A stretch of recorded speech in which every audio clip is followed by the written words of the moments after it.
Merci Madame la Présidente. Ma question s'adresse à Monsieur le Premier ministre. Monsieur le Premier ministre, nous sommes nombreux à vous interpeller chaque semaine sur le pouvoir d'achat des Français, car sur le terrain, c'est le sujet de nos concitoyens.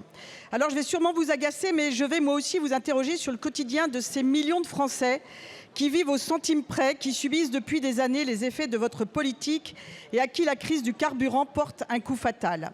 Jeudi, vous allez donc faire des annonces d'aides ciblées. Je crains malheureusement qu'elles ne correspondent pas aux attentes, faute de moyens financiers, comme vous saurez si bien nous l'expliquer. Monsieur le Premier ministre, je vais vous aider à trouver des économies pour accompagner les Français, car des solutions existent. Nous pouvons récupérer 13 milliards d'euros immédiatement. C'est la contribution nette de la France à l'Union européenne, contribution qui a encore augmenté de plus de 5 milliards cette année. Nous pouvons trouver quelques milliards d'économies sur l'audiovisuel public, selon la commission d'enquête. Nous pouvons supprimer ces agences d'État qui coûtent très cher, qui pondent des rapports que personne ne lit et des campagnes que personne ne comprend. Nous pouvons réserver les prestations sociales non contributives aux seuls citoyens français, 14 milliards d'économies. Nous pouvons mettre fin à l'aide au développement versée aux pays qui refusent de reprendre leurs ressortissants expulsés, 7 à 10 milliards. Nous pouvons mettre fin à l'AME, cette aide médicale d'État pour les clandestins, pendant que des Français renoncent à se soigner faute de moyens, 1,3 milliard. Ce ne sont pas là les fantasmes de la droite, comme vous avez coutume de le dire, vous connaissez ces chiffres. La baisse du pouvoir d'achat a des répercussions sur notre économie avec une inflation record et un taux de chômage en hausse.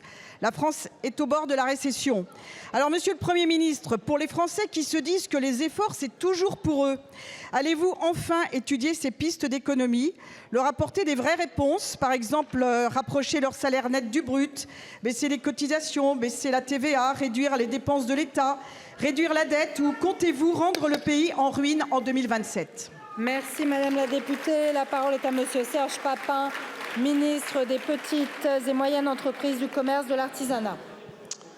Merci Madame la Présidente, Mesdames, Messieurs les députés, Madame la députée Véronique Besse, écoutez, sur votre liste de courses, qui d'ailleurs dépend du PLF 27, vous pourrez en mettre au débat, mais croyez-vous sur ce que vous évoquez au niveau de l'Europe, croyez-vous que dans la crise géopolitique qui est celle que nous vivons, croyez-vous que dans ces crises qui ne sont pas finies, c'est le moment de faire moins d'Europe?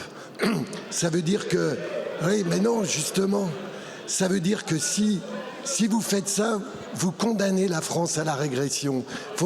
Mais oui, parce que sans l'Europe, comment voulez-vous faire? Mais oui. Voilà. Alors, sur le pouvoir d'achat, précisément, pour revenir à votre question, il y a des choses que nous faisons, nous, et qu'aucun pays d'Europe ne fait de la même manière. Alors, je vais vous dire ce qu'il y a, je vais vous lister. On a fait une aide pour les grands rouleurs, là, dans les aides du mois d'avril et du mois de juin, du mois d'avril et du mois de mai. Nous avons une prime d'activité de 600 € par an. Ça n'existe pas de la même manière dans les autres pays d'Europe. Nous avons un chèque énergie qui va de 50 à 277 €. Non, mais ça existe. Voilà, on a une augmentation du SMIC qui est prévue. Donc vous voyez que le gouvernement fait à la fois des aides au pouvoir d'achat et puis, comme l'a dit le Premier ministre, des aides aussi au niveau de l'activité. Et tout ce que donc au niveau d'activité, au niveau ciblage, et tout ce que vous voulez que l'on fasse là en plus, ça va augmenter la dette et ça va se répercuter sur les contribuables. Mais non, mais si, écoutez, moi je sais compter.